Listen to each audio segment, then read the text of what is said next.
मुंबईतील मुलुंडच्या वजे केळकर महाविद्यालयाच्या लगत असलेल्या मिठागराच्या 58.5 एकर जमिनीवर धारावीतील प्रकल्पग्रस्तांचं पुनर्वसन केलं जाणार आहे। या प्रकल्पाला मुलुंडकरांनी वेळोवेळी विरोध देखील केलाय, परंतु अखेर विधानसभा निवडणुकीची आचारसंहिता लागू होण्याच्या एक दिवस आधी मिठागराची ही जागा अदानींच्या प्रोजेक्टसाठी वर्गी करण्यात आली आहे। त्यानंतर मुलुंडमध्ये धारावीकरांचं पुनर्वसन होणार। यामुळे अखेर आता मुलुंडमध्ये मुलुंड नाही तर नवीन धारावी अशा आशयाचं बॅनर झळकलं गेलंय।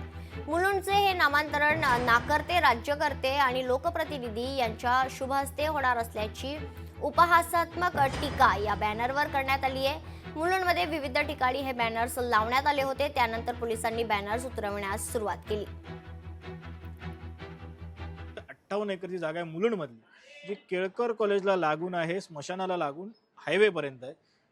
ती धारावी पुनर्वसनासाठी देण्यात आलेली आहे। त्यासाठी 319 करोड रुपये अदानी समूहाने भरलेले आहेत। आणि याचाच अर्थ की मुलुंडकरांचा जो विरोध आहे त्याला हे सरकार कुठेतरी इग्नोर करत आहे, त्याला कुठेतरी त्याच्याकडे दुर्लक्ष करत आहे। मुलुंडचं नाव मुलुंड न राहता न्यू धारावी असं केलं जाईल। त्यामुळेच ही जनजागृतीसाठी आणि निषेध नोंदवण्यासाठी मुलुंडकरांच्या तर्फे बॅनर लावण्यात आलेले आहे आणि या बॅनरच्या माध्यमातून सत्य लोकांपर्यंत जात आहे। त्यामुळे कुठेतरी बॅनर काढण्यात येत आहे।